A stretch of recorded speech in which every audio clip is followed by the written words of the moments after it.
the things that people think they're supposed to do when they become a manager are different than the things that ultimately make you successful.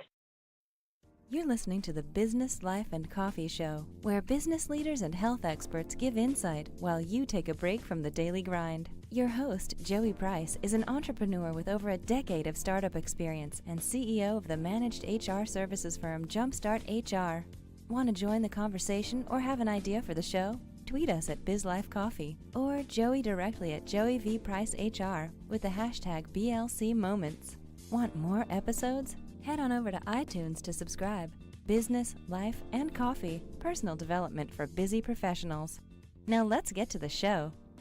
It's a new year, and you may be experiencing new responsibilities in your startup or a new position at work.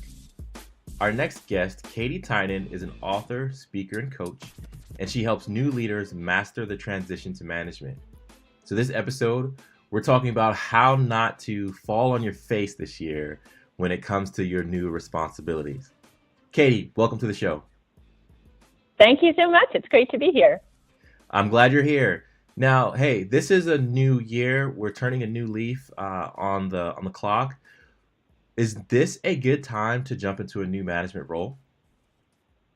You know, in a lot of ways, it's a great time. First of all, because a lot of organizations make changes like this at the turn of the year. So new budgets open up or new structures happen and things like that. So you see a lot of transitions as the new year emerges, whether it's a new fiscal year or as most organizations do by the calendar year. So it's a great time. It's also a great time to develop new habits. I think a lot of people, when they're thinking about a new year, think about a clean, fresh start. And so it's a good time to put aside some of the things that maybe aren't helping you move forward in your career and adopt some new habits that maybe will help you.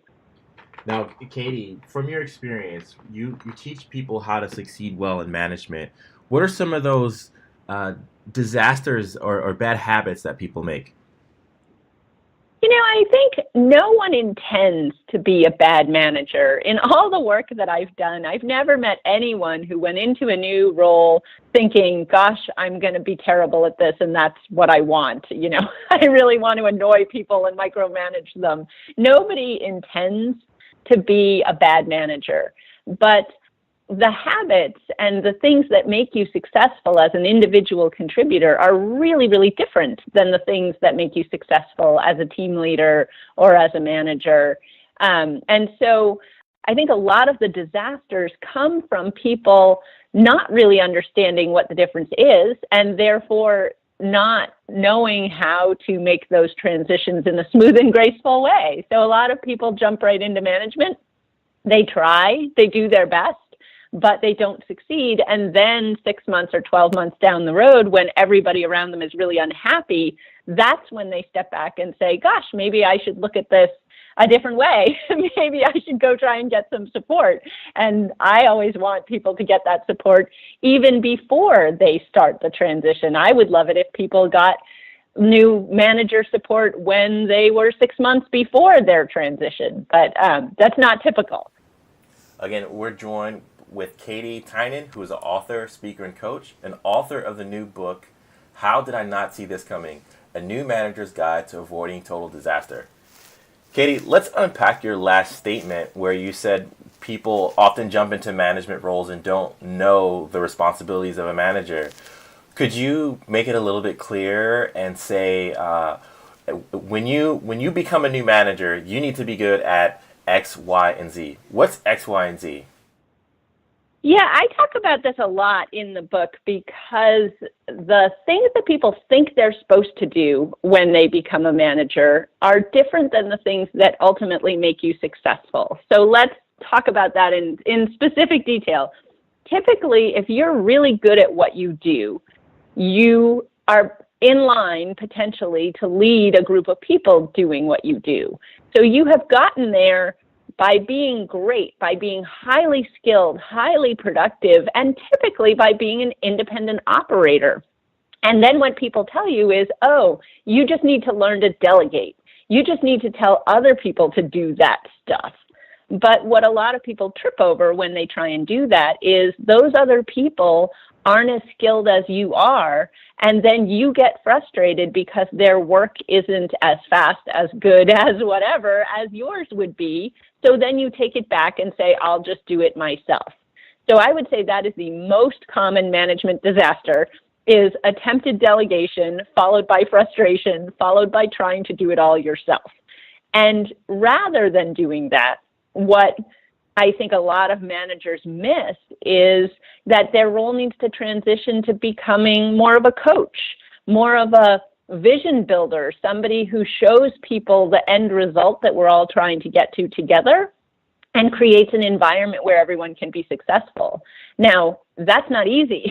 I can say that in a minute, but the actual practices involved in creating an environment and identifying strengths and helping people be engaged and motivated with their work and achieve their goals, that's hard stuff.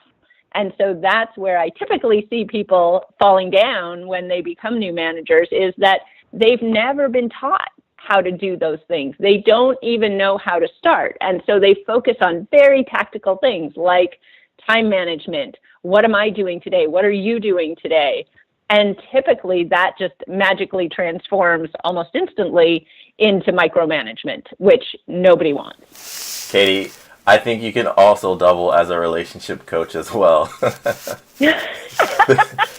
Just because these same concepts, not to sidebar too long, but these concepts are critical at a relational level as well. I think in marriage, two people come together and a person is strong at one thing, and then they maybe try to delegate it to their spouse, and then it's not done the way that they would want it to do, so they take it back. I'm not derailing the convo. I'm just saying I think you've got another career as well. Well, but you are hitting on something really important, which I say all the time when people come to me and say, especially in the IT industry, I never wanted to be a manager, but I had to in order to move my career forward, right? That's a really common thing, that people who don't like management and maybe even don't like people get put into a management role because that's the only way to make more money. And I think that's a really bad thing for organizations to do, because fundamentally, the best managers I've ever met are people who really like other people and develop those relationships and are very relationship focused. So if you do nothing else as a manager, if you just care about the people who are on your team and care about their success individually, you are much more likely to be successful than if you're fantastic at whatever your team does. Well, Katy, here's the $1 million question here. Can great management be taught? Oh, yeah. And taught and learned. Yes, absolutely 100%. I believe two things about management. I believe that it is a skill, a muscle, whatever you want to call it. It's something that we all have the capability of doing. So that's part one. Everybody has the ability to be a leader. But part two is there's no one right way to do it. Everybody has to find their authentic personal leadership style and ability. You can't lead like I do. I can't lead like you do. And I think a lot of people, they get into a management role and they look at whoever was their manager and say, I just have to do what they do and I'll be fine. And it doesn't work because what works for me is not going to work for someone else. So I focus, when I do coaching, on helping people find that place that feels authentic, where they can say, oh, I get it. This is how I can help people be their best selves. This is how I can help create an environment where people can feel really successful. This is how I do that. And I think that's a really powerful thing. So I 100% believe that anybody can be a great leader. Anybody. It doesn't matter whether you're an introvert, whether you're an extrovert, whether you're knowledgeable about everything in the world, or whether you're, just out of school. I believe everybody has that capability. All right. Again, Katy Tynan, author, speaker, coach, who helps new leaders master the transition to management. And she's also the author of the brand new book, How Did I Not See This Coming? A New Manager's Guide to Avoiding Total Disaster. We're going to include that link in our show notes, so be sure to pick it up and learn more about leadership or management. I'm getting tongue-tied because it's my next question, Katy. From your perspective, Is there a difference between management and leadership? And if so, what's that difference? I do believe there's a difference between the two. And I think that good managers need to understand and be leaders, but not all leaders need to be managers. So you can have someone who is the leader of an organization. And to me, the real defining property of a leader is the ability to create a shared vision. It's somebody who can inspire people by painting a picture of what we could do together. So that's, to me, what a leader is. A manager is a person who takes that vision of the future and basically does the hard work of breaking it down to how are we going to get there and how are we going to get there together. These are the people on my team. These are what they're great at. These are where they need to develop. This is what we need to do to get there. So a manager is somebody who can bolt together all those pieces and also lead towards that vision, whether or not they personally created it. So to me, a manager has to have a sense of that leadership ability and has to understand how people are motivated and what inspires people to do their best work. But the tactical work of management is typically breaking down that vision into digestible chunks that people can do and then aligning those digestible chunks with the people who are best equipped and most excited to do them. Well, Katy, let's dive into talking about your book, How Did I Not See This Coming? A New Manager's Guide to Avoiding Total Disaster. The book is all about a woman named Julie who's a top performer, and she went from being a top performer to in a management role. Could you talk to me about the origins of the book and just a quick preview of what our readers can expect? Yeah, I loved writing this book. I will tell you very honestly that I've written a lot of things, and most of the things that I write are very practical because that's how I relate to people, and that's the kind of advice that I think is helpful.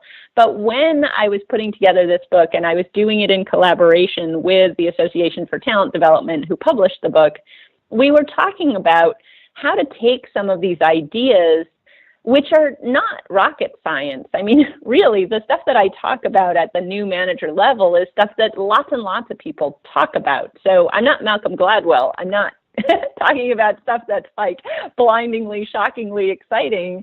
It's fundamentals. But I wanted to make it really relatable and accessible. So we were talking about how to do that. And we all know that storytelling is powerful. We know it from training. We know it from just relating to one another, that storytelling is something that turns on things in the human brain. So I thought, gosh, could I tell this as a story? And could I tell it in a way that helps lots of people relate to the story? And so that's when I started writing it in this form. And the story itself is an amalgamation of a variety of experiences. So it's not my story specifically, and it's not the story of anyone that I know, but it's also a really common story that a lot of people have experienced. And so when people read it, what they've said to me is, wow, this happened. Like some of these things happened to me. How did you know? And it's just an experience. I think I compare it a little bit like the new parent experience. When you first have a child, you go through a whole bunch of things and you think you're the only person that's ever gone through those things. And then, you go to your first mommy and me group or you go to your first parenting coffee and you hear that everybody went through those things. And it's helpful in some ways to know that you're not the only one that's had that experience. So that was really, for me, the goal in writing the book was to give people something that could help them say, oh, it's not just me. I'm not bad at this. This is something that is common and something that I can move through and get better. Yeah, and I believe that we often shoot ourselves in the foot as leaders in an organization or HR. I'm speaking, as an HR professional running an HR consulting company, and you're right on with the profile of Julie. We take these high performers and we think, oh, they'll be a great leader, they'll be a great manager. But we fail to take into account two things. One, maybe Julie just wants to do what she's been doing and she loves doing that and doesn't want to do anything else. But then also, when do we have time to coach people into being better managers or better leaders in the organization? That often is not available. Budgets for growth and professional development have been slim. Time is spent on being productive as opposed to the productivity of actually learning and growing and self-reflection and mentorship and coaching. And so, there are a lot of factors at play here that produce those bad days that Julie has. Some of them being, her own responsibility, but most of them being the organization's. Yeah, it's true. And I think it's a very common experience that people have, right? And it's something, as you just alluded to say the resource issue is huge. So 60% of new managers get no training at all. And that number just astounds me. It's sort of painful. But I know why it's there, right? I absolutely understand the small and mid-sized business issue of trying to provide really robust support to a new manager, especially when a lot of the people who are making those decisions didn't get any support when they became managers. So they're sort of in the tough love, I got through it, you'll get through it too mentality. But I like to make the case that it takes a new manager with no support a minimum of 6 months and typically more like 12 to 18 months to work their way through that trial and error period and come to a point where they're at least stable, even if they're not perfect. They're at least stable as a manager. And during that period, their team's retention rates and engagement rates take a nosedive. So I love to talk to companies about the fact that when you invest in managers, especially new managers, you're really going to move the needle on engagement. You're really going to move, that has a direct impact on how people feel about their work, because your manager is responsible for 70%, according to Gallup, of how you feel about your own engagement at work. 70% comes directly from your manager. So why not invest in the managers and have that ripple effect throughout every single team? You're multiplying that investment by the number of people that are on that person's team. So to me, it's a no-brainer to invest in those people. But I still have to make that case every single time I talk to an organization, every time. Well, Katy, keep spreading the good news of effective coaching and building up managers. I feel like I do the same. So we're in this boat together.